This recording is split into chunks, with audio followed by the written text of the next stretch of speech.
Bonjour et bienvenue pour cette 210e émission, une émission désormais co-animée par Daffy Duck qui pourra à tout moment intervenir pendant l'émission. Alors, on va commencer l'émission par 3 informations. La première, c'est que je voudrais vous signaler et vous rappeler que l'émission quotidienne qui s'appelle Un jour un comics et qui parle des sorties VO, notamment de toutes les sorties du relaunch Marvel et donc tous ces titres disponibles sur Original Comics, ne remplace pas J'irai lire des comics chez vous, bien au contraire. C'est une émission c'est une émission additionnelle et J'irai lire des comics chez vous dans la mesure du possible, c'est une fois par semaine et sinon il peut y avoir un gap de 10 jours voire 2 semaines grand maximum, mais voilà, on essaye d'en faire une par semaine. Donc je ne vous abandonne pas. Celle qui a vraiment souffert de l'arrivée de l'émission Un jour un comics, bien entendu, c'est comment ça s'appelle, c'est cette semaine chez Original Comics que j'ai moins le temps de faire, voilà. Mais j'espère pouvoir trouver le temps de la refaire. Deuxième information, on me demande beaucoup de rajouter les références des titres dont je parle dans les commentaires. C'est vrai que ça prend du temps, c'est vrai que je le fais pas. J'ai décidé de le faire pour vous rendre service et puis pour vous guider. C'est-à-dire que si vous voulez un titre, c'est immédiat, vous cliquez et puis vous pouvez le commander. Ça fait aussi vivre le site puisque la seule source de revenus du site, c'est ça, c'est l'affiliation. Donc si vous cliquez, eh bien ça nourrit à quelques centimes. Ça fait nourrir le site, ça peut payer les serveurs, ça peut payer le temps passé, etc., etc. Donc merci de le faire et merci de soutenir Comic Space et l'émission, bien entendu. Troisième info, la semaine dernière j'ai parlé de Batman tome 7 et vous savez qu'il y a ce bandeau dans Batman tome 7. Ce bandeau, c'est le bandeau décidé par Urban, un bandeau rouge qui annonce 150 000 exemplaires vendus. Et donc j'ai très simplement poser la question pour savoir est-ce que c'est vraiment 150 000 vendus, c'est 150 000 tirés, c'est 150 000 édités, c'est 150 000, est-ce que c'est 150 000 sorties de caisse, qu'est-ce qui s'est vraiment passé, est-ce qu'on est sur 6 tomes, 7 tomes, etc. etc. Eh bien, je peux vous l'annoncer puisque François Hercouet, le rédacteur en chef de Urban Comics depuis de nombreuses années maintenant, m'a contacté, puisque je le connais, tout le monde se connaît dans la profession bien entendu, et il m'a dit Thomas, c'est bien 150 000, alors c'était pas du tout sur le ton pour me dire que j'avais dit des bêtises, c'était juste pour préciser et je l'ai remercié de l'avoir précisé. Je lui ai dit que je l'annoncerai pendant l'émission. C'est bien 150 000 exemplaires vendus, des ventes, donc c'est chez les gens, sur les 6 premiers tomes. Donc finalement ça fait des jolis scores. Donc bravo à François, bravo à Urban et bravo parce que vous avez réussi à sortir le comics de ce ghetto des quelques milliers de lecteurs, des 4000, 5000, je ne sais pas, lecteurs qui lisent du comics de façon régulière. Là, pour le coup, là, vous touchez un beaucoup plus large public grâce à un travail de qualité, des éditions soignées, puis des auteurs au top. Donc ça vient des États-Unis, mais voilà, il fallait le préciser. Alors, de quoi on va parler aujourd'hui? Plein de choses, ne zappez pas, comme dirait l'autre. Nous allons commencer par un titre que j'attendais beaucoup parce que je les avais achetés et lus en comics il y a quelques années en single et je les avais jamais eu achetés en relié. Moi j'aime bien les arcs que j'aime bien les avoir en relié, en deluxe. Alors ça c'est Ultimate Avengers tome 2 en deluxe chez Panini. C'est le petit cadeau que je me suis fait cette semaine. Je me suis acheté 2 Panini. Je vous parlerai de l'autre. L'autre est un jambon fromage. Oh, la bonne blague. Ensuite, Ultimate Avengers. Alors, Ultimate Avengers, c'est la deuxième période de l'univers Ultimate. Il y a eu la première saga avec The Ultimates. Il y a eu Ultimatum. Tout a été chamboulé. Et il y a eu ensuite Ultimate Avengers. C'est Mark Millar qui est revenu, sans Brian Hitch, sur la série. Il est venu avec 4 mini-séries en 16 épisodes par des grands auteurs, ou des auteurs, enfin voilà, 4 auteurs différents en tout cas. La première a été dessinée, Ultimate Avengers, la première a été dessinée, oh le trou de mémoire absolument total. J'en ai parlé il y a 15 jours, il est là, je pourrais regarder. Ultimate Avengers, il y a eu Carlos Pacheco qui a dessiné le premier. Il y a eu, oh putain le trou de mémoire, il est où? Ah là, j'ai pas bossé. Donc voilà, et Lénine Francissiou qui a fait le deuxième, bien entendu. Excusez-moi, mais là, ça peut en plein direct, un petit trou de mémoire. La troisième partie est dessinée par Steve Dillon et ça met en scène le personnage de Blade. Donc, alors c'est vrai qu'on est moins dans du dessinateur All-Star, on est plus dans du dessinateur qui vient de chez Vertigo. Donc, c'est vrai que moi à l'époque, ça m'avait un petit peu saoulé de voir Steve Dillon et j'avais un peu décroché. Il y a également Daredevil dans son costume, le Ultimate Daredevil dans son costume jaune et rouge. Alors la bonne idée de... Alors parallèlement en fait à Ultimate Avengers, Marvel avait publié d'autres séries, comme une série qui s'appelait New Ultimates par Jeff Loeb et Frank Shaw. Et là, c'est la couverture de Jeff Loeb et Frank Shaw au dessin. Et ils ont décidé de mixer, puisque ça se passe dans la même continuité, qu'il faut lire l'un et l'autre. Ils ont décidé de publier chez Panini, dans ce tome 2, à la fois le troisième volume de Ultimate Avengers et New Ultimates. Donc là, il n'y a que 5 épisodes pour le coup. Et ça, c'est dessiné par Frank Shaw. Et ça met en scène, alors c'est vrai que donc l'autre équipe des New Ultimates met en scène plutôt il y a le Punisher, il y a Blade, enfin il y a des personnages, il y a un nouveau Hulk, etc. Et là pour le coup ils ont décidé de faire une série avec les vrais Ultimates, quoi. Donc les New Ultimates, mais c'est les vrais Ultimates, c'est Thor, c'est Captain America, etc. Dans une saga absolument vraiment bien. Moi j'ai vraiment apprécié. C'est dessiné par Frank Shaw, et Frank Shaw il est pas mauvais comme vous le savez. Il est même plutôt bon. Il dessine les nanas mais pas que. Il dessine aussi les dieux du tonnerre et puis les combats de façon assez incroyable. Il y a de la splash page, il y a des très jolies couleurs, c'est très chouette. Et puis Jeff Loeb a signé un scénario dans la continuité de ce qu'il avait fait avec Ultimatum et Ultimate 3, et même si ça a été beaucoup décrié, moi c'est quelque chose que j'ai bien aimé. Voilà, il y a beaucoup de doubleurs, enfin il y a un énorme travail de Frank Shaw et c'est vraiment très chouette. Donc le tome 3 sortira dès janvier. Il sera plus petit puisque j'ai vu qu'il ne faisait que 18 € sur Amazon. Je ne sais pas ce qu'il y aura dedans. Je sais qu'il y aura donc Ultimate Avengers 4 qui est co-dessiné par Lénine Francis Yu et puis un autre dessinateur dont j'ai oublié le nom, Mark Millar au scénario toujours. Et en fait ça va nous montrer ça arrive sur la mort de Ultimate Spider-Man en fait. C'est un crossover avec la mort de Ultimate Spider-Man. Donc peut-être qu'il y aura ces épisodes là. Je ne sais pas, mais en tout cas on le découvrira. Donc je pensais qu'ils allaient éditer également Ultimate Thor et Ultimate Captain America. Peut-être qu'ils le feront dans un tome après, pardon. Mais je sais que voilà, c'est des mini-séries qui pourraient faire l'objet d'un très beau deluxe, et je les prendrai parce que j'aime beaucoup. Voilà. Après l'univers Ultimate c'est devenu un peu moins bien, mais là c'était encore bien. Voilà, c'est ce que je voulais dire. À noter que donc à partir du mois je crois de mars, si je dis pas de bêtises, dans la même collection de luxe, Panini va sortir la nouvelle série The Ultimates par Jonathan Hickman et Sadri Beach, qui sont d'ailleurs les auteurs de Secret Wars. Et donc ils avaient fait leur classe sur du Ultimates avec des couvertures pas terribles de Carrie Andrews, mais c'était plutôt pas mal. J'avais lu les premiers épisodes à l'époque, c'était plutôt chouette. Après ça avait décliné quand Hickman et quand Sadri Beach étaient partis, mais c'était plutôt pas mal. En tout cas, Ultimate Avengers tome 2 est disponible. Je vais pouvoir me replonger dans le volume 3 que j'avais pas lu en entier en VO parce que j'avais un peu décroché, et donc je vais me délecter de relire du Frank Shaw et du Jeff Loeb parce que c'est très joli pour les yeux, c'est très joli.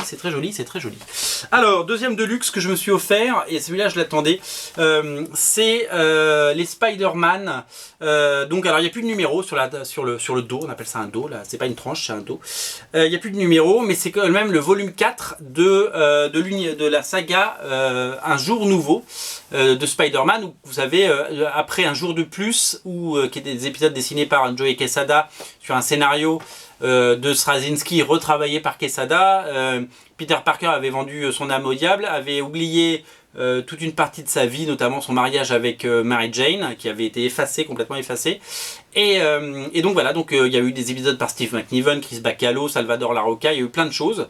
Il y a eu 3 tomes déjà, et voici enfin le 4e qui s'appelle Diffamation, et qui est disponible bien entendu chez tous vos libraires. Alors, Diffamation, ça réunit pas mal d'auteurs, comme Dan Slott, Mark Guggenheim, Mark Waid, John Romita Jr., Barry Kitson et John McCrea. Et je suis ravi parce que ce sont des épisodes que je n'ai absolument pas lu en VO. J'ai complètement décroché à ce moment-là Spider-Man, et donc du coup je suis assez curieux de les relire.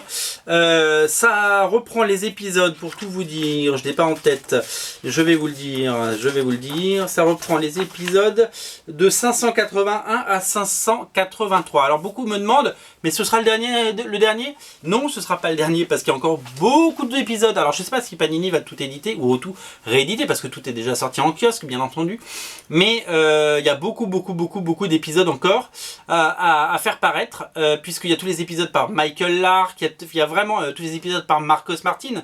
On n'a pas, enfin si, on a eu des épisodes de Marcos Martin dans l'épisode d'avant, mais là on n'a pas d'épisode de Marcos Martin. Donc clairement on a plein d'épisodes sous le coude, donc on pourrait avoir en deluxe si ça continue de marcher, si vous continuez à lire du Spider-Man. Alors moi j'ai pas tout lu encore, mais j'étais vraiment bluffé par certaines choses, notamment le talent fou de John McCrea, qui était pour moi un dessinateur plutôt classique, hein, je veux dire, on se retournait pas dans la rue en voyant un dessin de John McCrea, et je trouve que son Spider-Man est d'une pureté, alors c'est ancré par Klaus Johnson, et j'adore, je trouve qu'on n'est pas loin du Spider-Man de Mike Wieringo, et il est très pur, et c'est vraiment très chouette. À noter qu'il y a également donc la saga avec un nouveau Hobgoblin, donc sa fameuse saga qui s'appelle Diffamation, avec des épisodes signés John Romita Jr. John Romita Jr., vous savez, avait fait un très très long run avec Straczynski, réédité en Icons chez Panini. Et puis il a ensuite il a fait autre chose, il a fait les Eternals, etc. Il avait fait d'autres séries chez Marvel. Et puis il était revenu sur Spider-Man pour faire un premier truc avec l'anti-Venom qui était dans le numéro d'avant. Et puis il a fait celui-là, où il n'a pas fait tous les épisodes parce qu'il y a des fill-ins par Patrick Olive et tout ça. Donc c'est pas toujours très heureux au niveau dessin. Mais en tout cas il était revenu. Et donc si vous aimez John Romita sur Spider-Man, cet album est pour vous. Voilà, donc là il y a plein d'épisodes, il y a plein de choses. Donc il y a beaucoup de pages par John Romita Jr. quand même. Hein. C'est principalement dessiné par lui. Et puis il y a des épisodes. Ah oui, et puis voilà, il y a les épisodes, le fameux épisode avec Barack Obama, dessiné par, j'ai un trou de mémoire, dessiné par Ploum. Je vais aller regarder dans les crédits, je le sais, je ne connais que lui.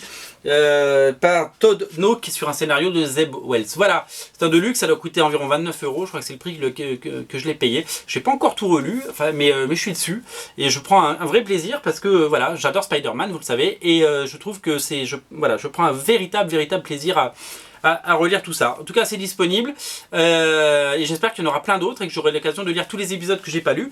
Voilà, donc en fait du Spider-Man en deluxe, on devrait en avoir plein parce qu'après, une fois que Un jour nouveau est terminé, il y aura Big Time avec le retour de Humberto Ramos au dessin.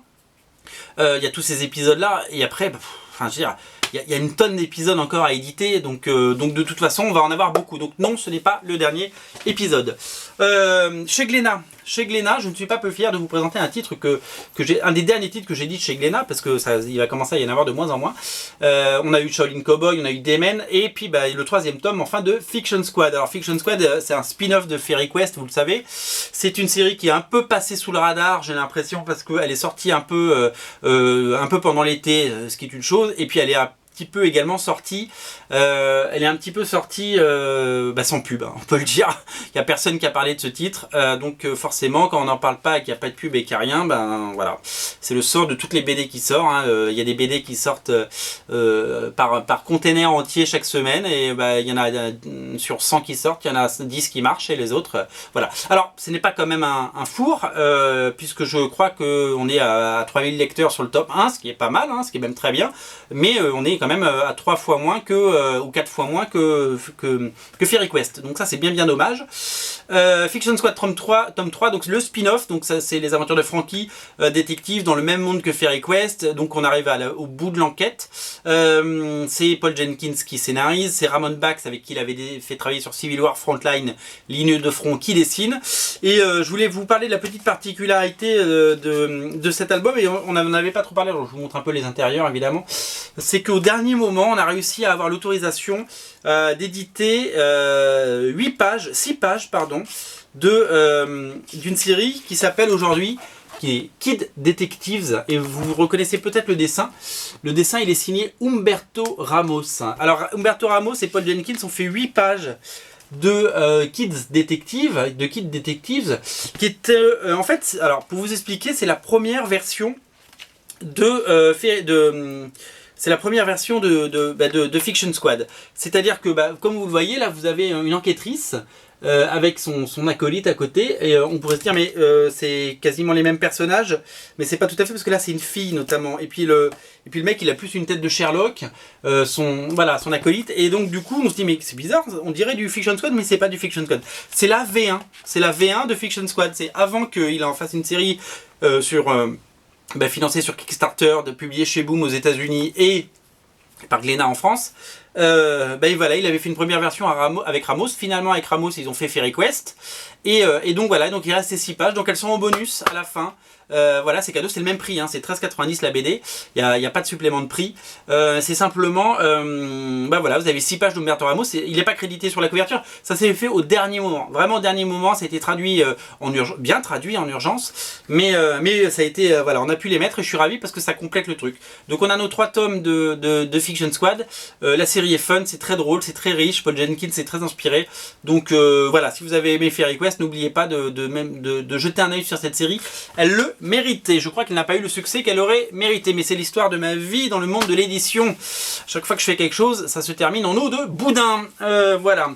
Alors, rapidement, si vous passez à la Fnac, je suis passé à la Fnac Rony il y a 10 jours et j'ai eu droit à Comic Snack numéro 3 gratuit avec le premier épisode de Saga, donc c'est gratuit, c'est chez, il suffit d'aller à la Fnac, c'est très bien, ils avaient déjà fait un Batman la cour des hiboux le 1, mais je sais pas qui était le 2, il me semblait que le 2 c'était Saga, finalement visiblement Saga c'est le 3, donc voilà, et le 4 ce sera, ils en parlent à la fin, ce sera Deadly Class, voilà, donc ça c'est gratuit, c'est à la Fnac, donc si vous êtes client Fnac et que vous avez une Fnac chez vous, bah, vous pouvez aller vous faire un petit plaisir avec ça, c'est gratuit, voilà, le gratuit c'est toujours chouette. Qu'est-ce que je voulais vous parler? Alors, on ne parle pas que de Panini, Delcourt, Glénat et Urban dans l'émission. On essaie de parler, de mettre en lumière un petit peu également des éditeurs indépendants. Et j'ai eu le plaisir de recevoir L'écume des ours de Mathias Fourier.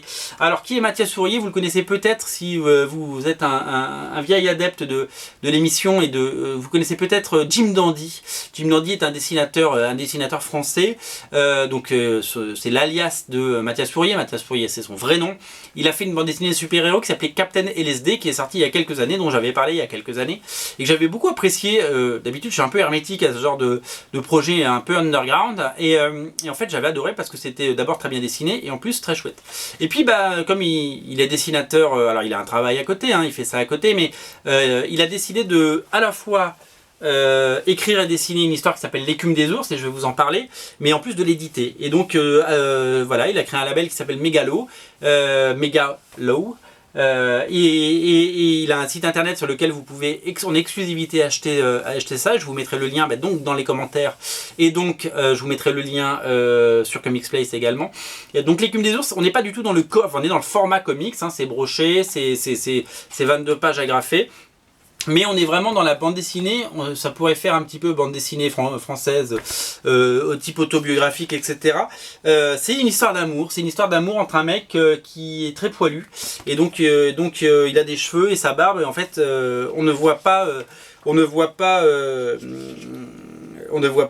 son visage parce qu'il est recouvert de poils. Donc c'est une histoire d'amour, c'est l'histoire d'une rencontre, c'est une tranche de vie, c'est très chouette, c'est très drôle aussi, il y a beaucoup d'humour, c'est aussi un peu sarcastique, ça peut être très sombre à certains moments, c'est très riche, c'est très bien écrit, et je trouve que Jim Dandy a fait un travail, je vais pas vous montrer ces pages là parce que ça vous montre la fin, Jim Dandy, Mathias a fait un travail absolument remarquable, et je voulais le soutenir et je voulais le mettre en lumière. C'est un tout petit tirage, je crois qu'il en a fait 200, et je lui souhaite de les vendre et d'en retirer, et en tout cas je vais vous mettre le lien parce que si vous voulez goûter à du comics intéressant, pas cher, ça coûte 5 €.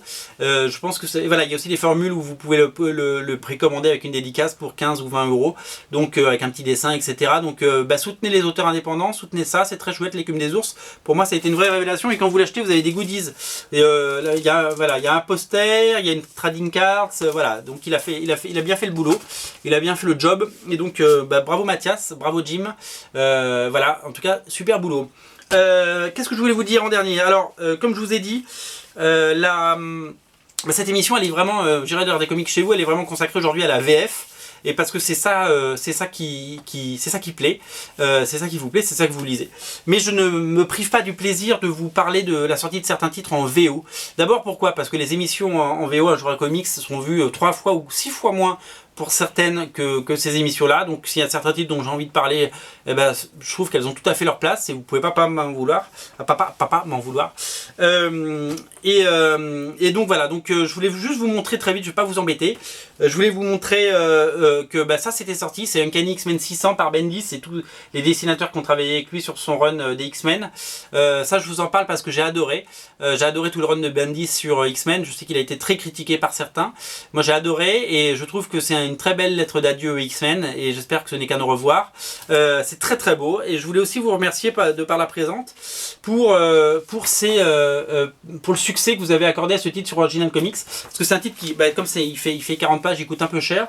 C'est un titre qui, on en avait pris 30 et on a tout vendu, voilà. Je crois qu'il coûtait 6 euros ou 7 euros. Voilà, on a tout vendu grâce à vous et il n'y en a plus, donc voilà, donc merci de l'avoir soutenu. Et puis donc l'extrapolation de ça, c'est la sortie d'Extraordinary X-Men par Jeff Lemire et Humberto Ramos, qui est un épisode génial, absolument génial, avec cette nouvelle équipe d'X-Men dirigée par Tornade, avec des personnages forts comme Colossus, Illyana. Colossus est absolument magnifique. On le voit, il est redevenu agriculteur en Russie dans les anciennes, voilà, dans les anciens champs d'économie planifiée. Le dessin de Ramos est au top. C'est vraiment super chouette, j'aime beaucoup. Et ça, voilà, ça on en a pris beaucoup. Il y a également une couverture variante de J. Scott Campbell qui est disponible. Ça, vous pouvez vous faire plaisir. C'est disponible sur Original Comics. On en a pris plein. Et c'est vraiment une super lecture, voilà. Et donc voilà, donc je voulais, en vous parlant de succès, je voulais aussi vous dire que par exemple, vous avez fait de la série Oniba, par exemple, un succès. On en avait pris 30 sur ces deux couvertures et on a tout vendu. Et pourtant, c'est un numéro 0 chez Aspen. Et ça, je peux vous dire que ça marche pas normalement des masses. Mais voilà, ça a cartonné. Il reste plus que la couverture variante de Mahmoud Asrar. Il en reste 2, je crois. Donc, si vous le voulez, prenez la couverture variante. Elle est un tout petit peu plus chère, mais ça vaut le coup. Elle est collector. Voilà. Et puis le dernier point, c'est qu'on me pose souvent la question de me dire, mais Thomas, si on veut t'envoyer des comics en cadeau ou pour présenter dans l'émission, comment on fait? Je l'ai dit, j'ai fait une émission spéciale, mais visiblement vous ne voulez pas regarder. Donc voici l'adresse, Thomas Rivière, 57 boulevard Arago, 75013 Paris, France. Voilà, ça c'est l'adresse à laquelle vous pouvez m'envoyer des choses. Voilà, fin de l'émission, c'était la 210e. Il y avait plein de choses, je vous aime. Allez sur Original Comics et lisez Extraordinary X-Men. C'est une bombe atomique, ne ratez pas le début. C'est le titre le plus vendu sur Original Comics depuis sa création, tellement vous l'aimez. Il nous en reste beaucoup, parce qu'on en a pris beaucoup et qu'on croit beaucoup en ce numéro. Voilà, merci beaucoup. Salut, c'était la 210e émission. On se retrouve la semaine prochaine si tout va bien. Ciao.